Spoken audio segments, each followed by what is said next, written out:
I now request Ramakrishnan ji to turn on his video. Hello, good afternoon, Ramakrishnan ji. Yes, can you hear me? Yes, we can. So let me quickly read that one line introduction about you, and then I would request you to get started. So Dr. Ramakrishnan Sitaraman has a doctorate in microbiology, and he's also a keen student of Indian and world history. Today, he's going to talk to Konrad Elst about his work on ancient India. So over to you, Dr. Ramakrishnan Sitaraman and Konrad. Thank you. Okay. Thank you. We have about 45 minutes, I guess. Yes, I mean, yes, I request you to not go beyond that, if possible, to cut it to 40 minutes. 40 minutes, okay. Yeah. Whatever you say, no sure. problem. Thank you. Okay, so I have my hand on the clock. So namaste, welcome, and welcome to the session titled Debates on Ancient History. I will be asking Dr. Elst questions about the debates that surround the origins and dispersal of Indo-European languages. And I'll focus on the Indian subcontinent, or Bharatavarsha, as a self-descriptor goes. The questions are grouped into three categories. We start with queries on the background of the debate. Then we move on to some aspects of contemporary scholarship and conclude with questions on some implications of such studies.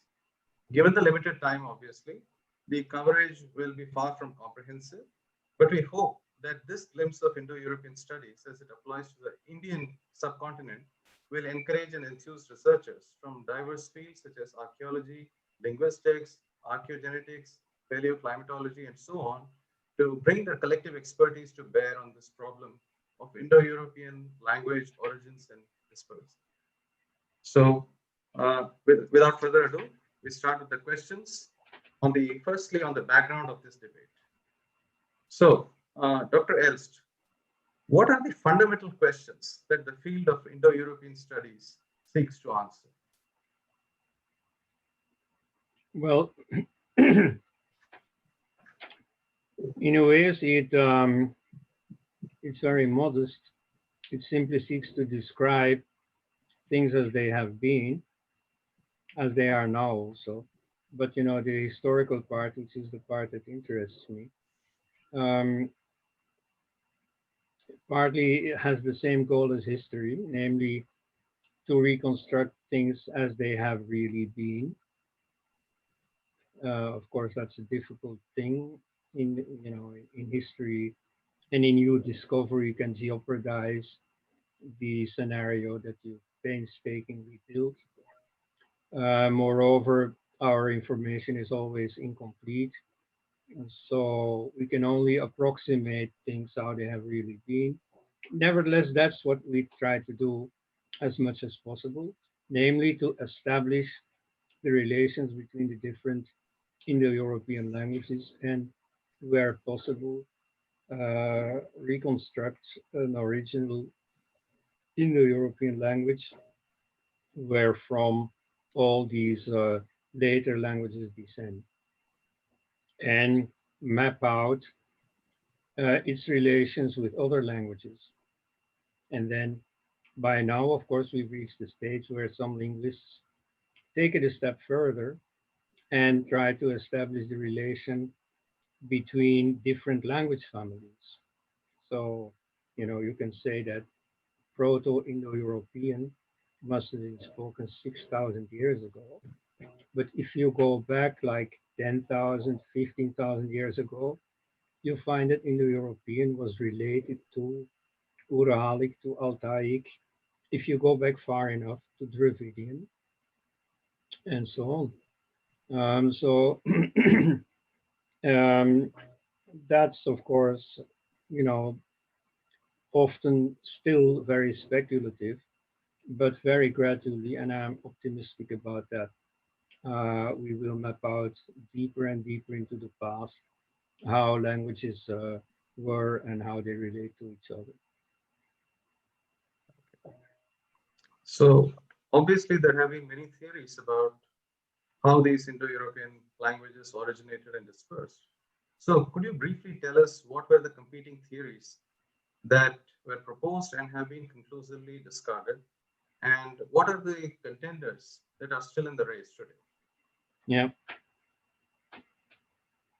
Well, the very first hunch of the people who discovered the Indo-European family, and I think mostly of the French Jesuit scholar Cornu, whose work was known to William Jones.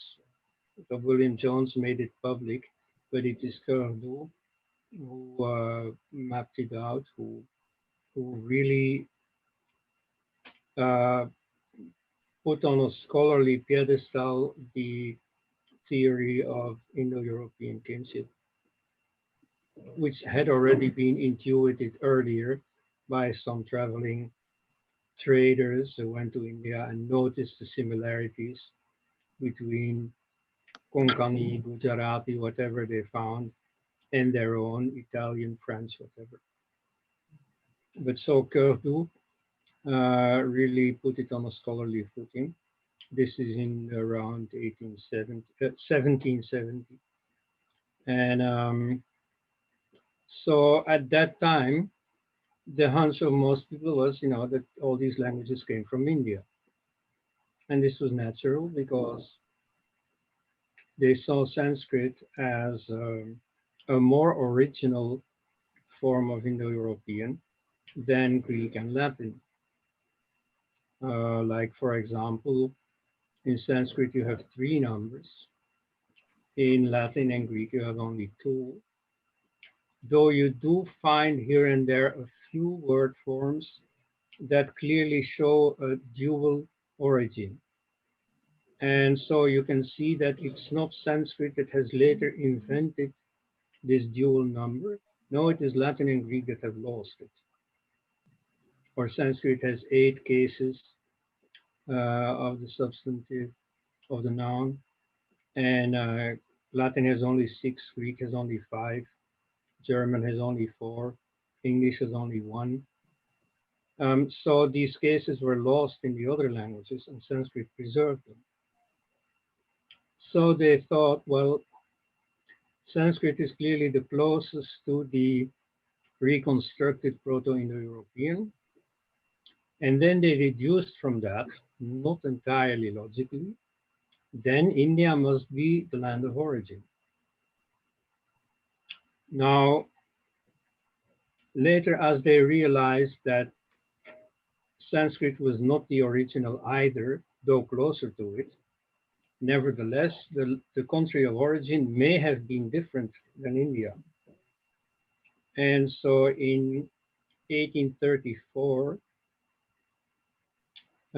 August von Schlegel came out with a theory that the country of origin was not India, but somewhere in or around the Caucasus Mountains. Now, after that, you see, once India had been given up, then many theories came to the fore that it was in the northern European plain, Germany and Poland, that has still recently been defended by Lothar Kilian, and it's been very popular. It's still very popular among, Euro nationalists who believe that Indo-European is the basis of European identity. But in the scholarly world, it's practically given up. Then in the 1990s, there was a strong sympathy for Colin Renfrew's theory that it was in Anatolia. But mostly, he was an archaeologist. And so most linguists said this is impossible because the Anatolian language family that belongs to Indo-European with Hittite is clearly an immigrant language. It has borrowed a lot from the local Hatti language, and it behaves like what you would expect from an immigrant language. And so that was that was taken into account, but ultimately was given up. And also the archaeology doesn't bear it out ultimately. But the important thing about it is that Colin Renfrew associated the expansion of Indo-European, which in his mind was from Anatolia, with an important technological discovery, namely the invention of agriculture. So he says it is the first agriculturists who took Indo-European outside. You see, the population practicing agriculture has a great advantage. You see, produces its own food, is therefore more stable in its food provision, and so it will expand, it will grow fast, and so it seeks new pastures in the Balkans, in the Caucasus, and so ultimately in Iran and India. The good thing about it is that this is reasonable. If you have an important growth of population, there must be a mechanism that explains this. In Africa, this is very clear. The Bantu language is associated with the first population in Africa that started practicing agriculture. And so the Bantu language is expanded from West Africa all the way to South Africa.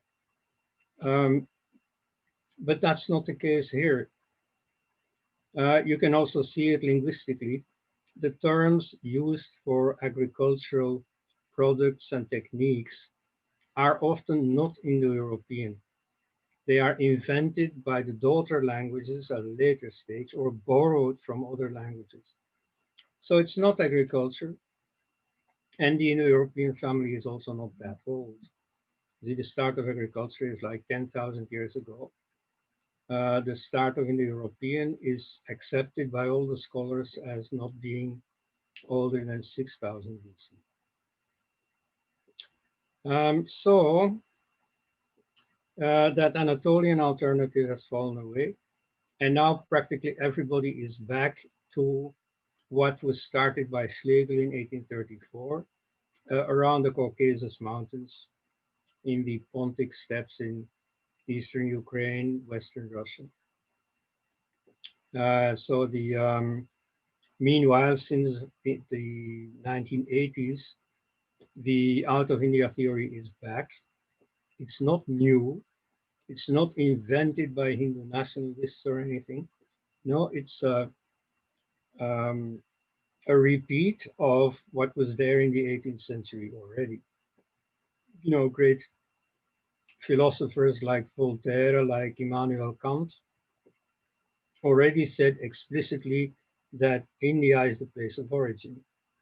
European culture, as they conceived it, owes its origins to what they say is the riverside of the Ganga.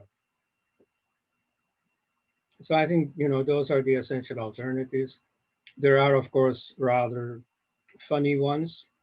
There are even non-Indo-European peoples who took pride in being the origin of the Indo-European family, like Georgia, Armenia. There was even a theory that Indo-European thought of very highly a century ago, originated in Atlantis. So I'd say, why not? Only I think the evidence for India is a lot better. Okay, thank you. Since you have talked about these alternative theories, can you just briefly tell us if the Aryan invasion theory was a colonial construct? No. Which is a question that comes up very frequently. Yeah. Well, since I've been asked to answer crisply, I can do it in one word: no. But since you want some explanation, okay, here it is. The very first reconstructed language family was not Indo-European, but Uralic. You see, this was already in the 17th century. Uralic languages are Finnish, Hungarian, Estonian, and then a number of little languages inside Russia, Mordvin, Udmurt, and so on. You've never heard about them. And so a few of these are mutually understandable, like Estonian and Finnish are obviously two dialects of what used to be one language. But Hungarian, for example, is not mutually understandable. So there they really had to make a linguistic discovery. These languages have a kinship. And so that led to the establishment of the Uralic family, which has not been contested. All the linguists accept it. That was already in the 17th century. All the people discussed are white. The scholars discussing it are white. There was no colonial angle to it. So linguistics as such is not a colonial invention. Then specifically about Indo-European, um, again, at first they thought India was the land of origin. It was, of course, invented inside India. You see, Urdu was a Jesuit missionary in South India. Then William Jones, of course, was a judge in Kolkata. And so it's an Indian invention in a way, though the actors were not native Indians. And so they thought very highly of India. At that time, India was still a mysterious country in the distance, a very rich country where jewelry came from and perfumes. And so India was thought of very highly. People also knew from their studies of Greek philosophy that even the Greek philosophers thought highly of India. And so at that time, you see, there was not the colonial angle that came in later. In the second half of the 19th century, India had descended to the status of a mere colony. So that already conditioned the spirits of people not to think too highly of India anymore. And so by that time, scholars had independently thought up the Caucasian homeland theory, at any rate, any non-Indian homeland theory. And so the British saw the uses that this theory could have. So they didn't concoct anything. In fact, I think Mount Stuart Elphinstone in about 1840 um, wrote against the then new theory that the homeland was outside of India.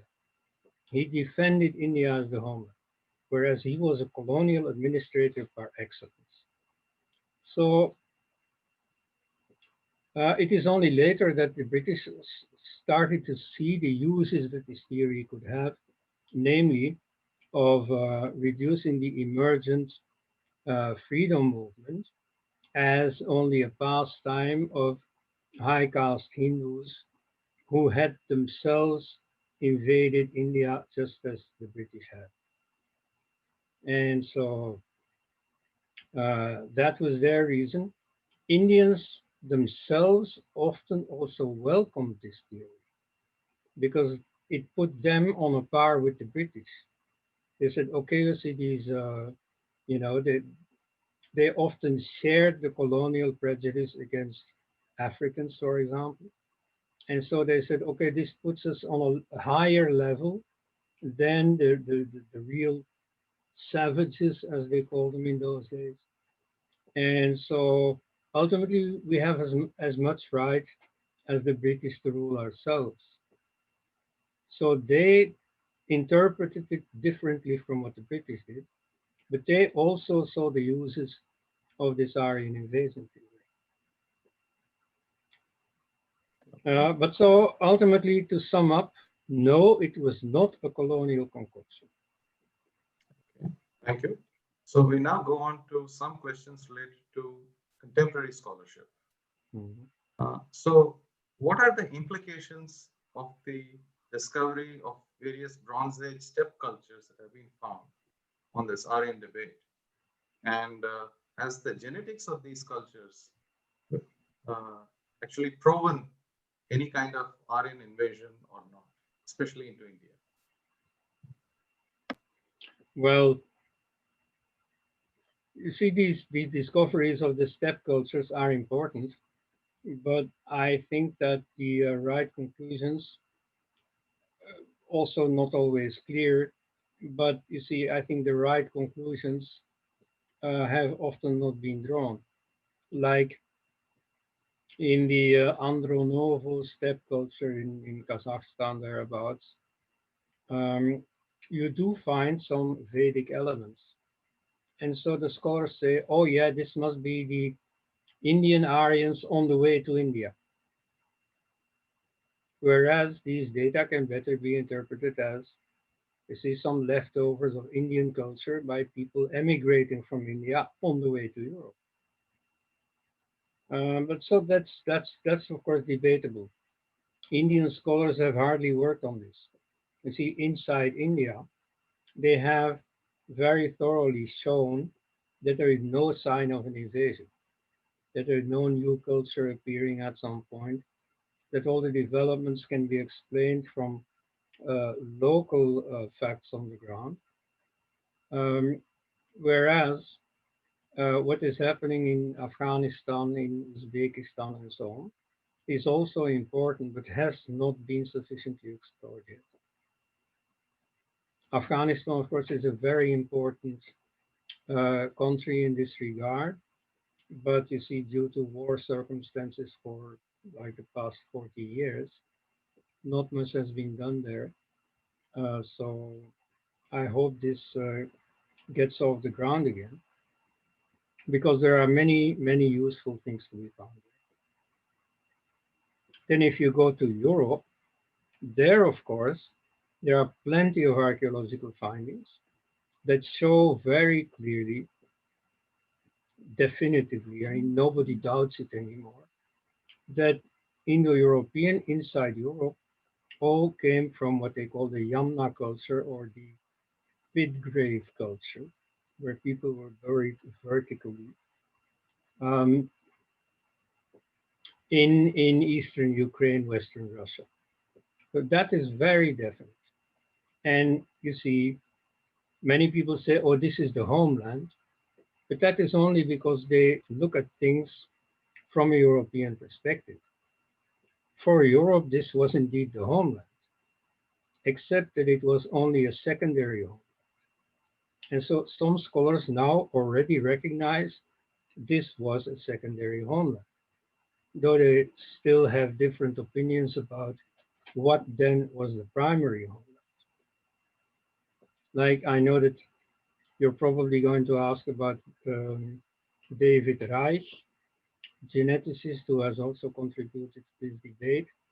Well, he writes that the Yamna culture was in fact a settlement originating in northern Iran, outside Europe. So at any rate, looking at it from Europe, the origin definitely is on the farthest southeastern rim of Europe, or even beyond Europe.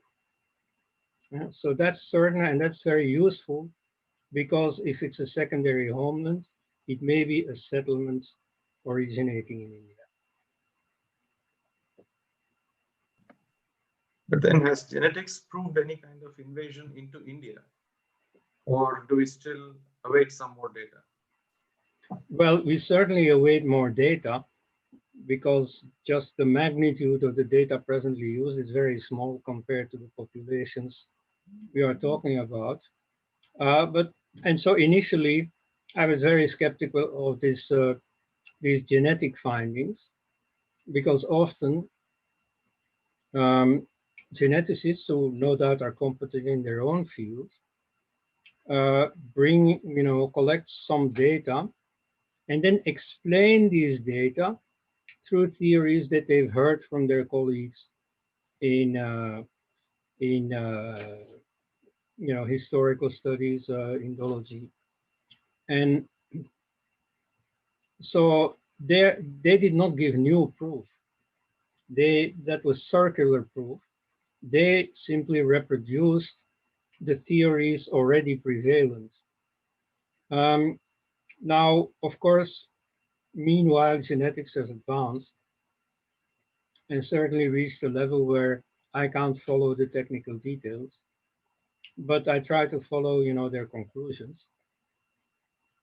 Now, the last few years, the Aryan invasion camp has been very enthusiastic about findings, especially by David Reich from Harvard, that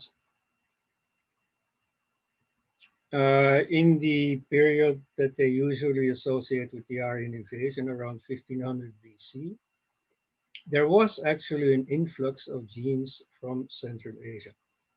I've seen a figure that in the male population in India, about 17% shows genetic signs of originating outside India. Well, as an old hand in this debate, I am not impressed. You see, if these data are true, because also inside the geneticist world, many people dispute them, but let's, for the sake of argument now, let's accept them. Okay, there was an influx of Western genes inside India. Well, why not? We know within Indian history, where we have written sources, that there have been invasions of the Scythians, of the Huns, of the Greeks, of the Kushanas. There have been settlements by the Parsis, by Syrian Christians. Then there have been the Turks, the Arabs, the Afghans, and so on. And they all left their genes in India. Mostly in the male line, because mostly invaders are bands of young warriors on their own and who end up marrying local women. So, these 70% foreign genes are accounted for. But the important thing is that none of these groups impose their language on the natives or even maintain their language for themselves. They all assimilate it. There is no, Greek personal law board, or there is no minority pressure group for the Kushanas in India. No, they simply assimilated. In a few cases, also identifiably, like they say that the Jats are really the Getai, like the Massa Getai, that the Rajputs are originally Scythians and so on. Or they just, dissolved into the Indian population. And why not? You see, people who say, yeah, there was an influx in the time of the Aryan invasion, well, they accept the burden of proof that their immigrant population did not do what all the others did, which is to assimilate into the far greater, often far more advanced Indian population. Because what we're talking about is not the migration of human beings that has happened all the time. What we're talking about is the migration of languages. And so people who say, oh, genetics has proven the Aryan invasion, who even use the term, it's been used many times during the debate of the last few years, the Aryan gene, R1A1, a gene marking the Aryan population. Now, they don't know what they're talking about. The only thing they prove is that they themselves don't understand what this debate is about. Their human beings may have moved, but what is the story of the languages? Has the language Sanskrit originated elsewhere or not? Okay. So how are we doing for time? How many questions do you have? I just want one final question. If you don't Sure, go ahead. Go ahead. Yeah. Okay. So what are the implications of the invasionist versus immigrationist theories for both India and Hinduism? Well, Strictly speaking, none. You see, countries can perfectly have a national feeling, a sense of national identity, all while being immigrants. In fact, that's the situation of many, maybe most countries.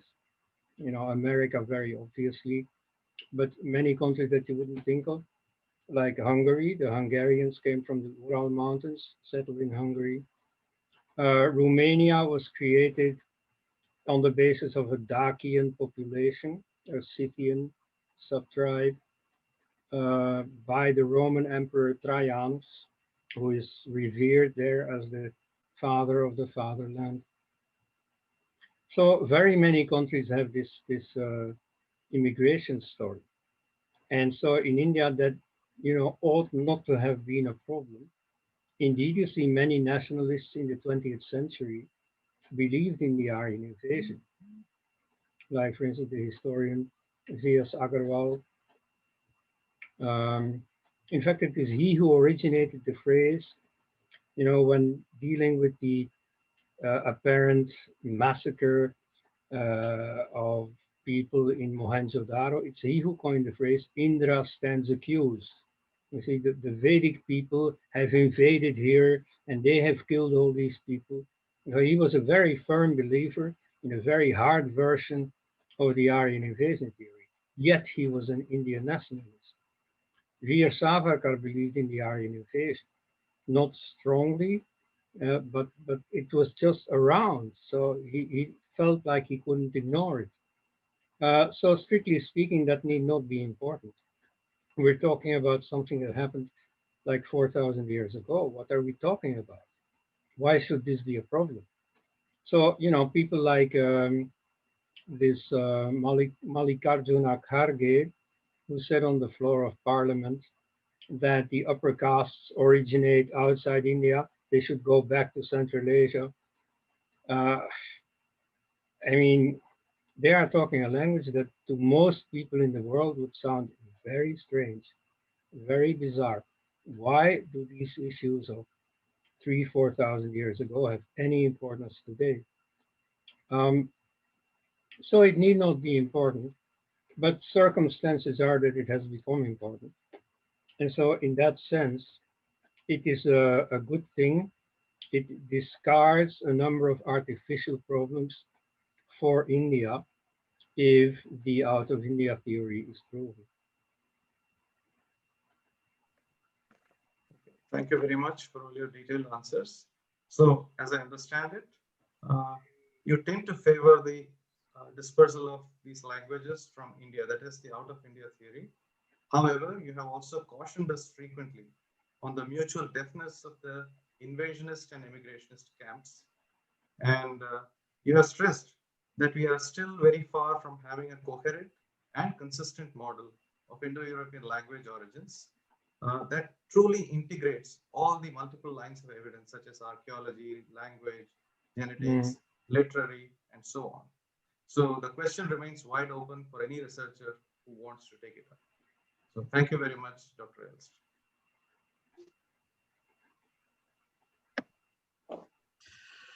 Thank you, Dr. Ramakrishnan ji. Thank you. That was a very short session, Konrad ji. We couldn't.